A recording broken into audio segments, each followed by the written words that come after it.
La parole est à Madame Virginie Duby-Muller. Merci, Monsieur le Président. Ma question s'adresse au Premier ministre.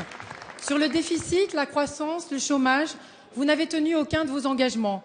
Votre bilan se résume donc à un triple échec. Aussi, pour les masquer et faire diversion, vous multipliez les débats sociétaux à l'approche des échéances électorales. L'exemple des ABCD de l'égalité en fait partie. D'abord parce que le rôle fondamental de l'école est d'instruire, d'apprendre à lire, écrire et compter, et que 40% des élèves entrant en sixième ont des bases fragiles.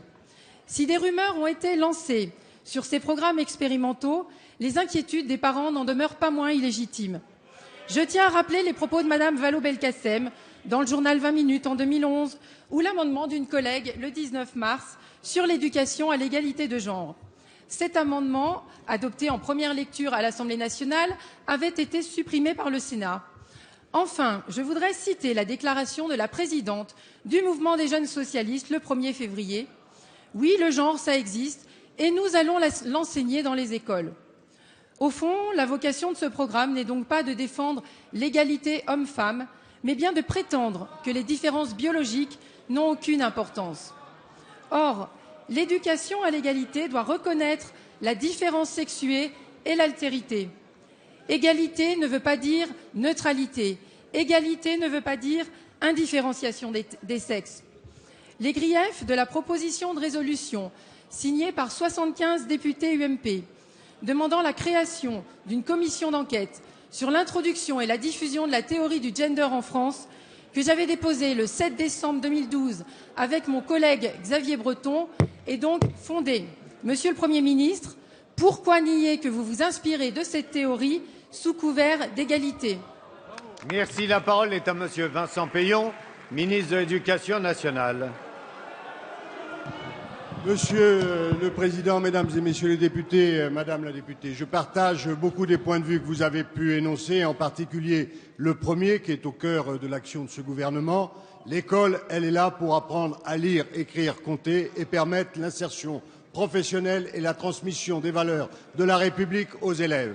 C'est ce qui vous explique que là, vous avez supprimé la formation des enseignants, nous la recréons. Là où vous avez supprimé 80 000 postes, nous en créons 60 000. Là où vous avez fait des programmes qu'aucun élève ne pouvait s'approprier, nous refaisons les programmes en vous associant et nous faisons aussi le travail sur l'insertion professionnelle et la transmission des valeurs.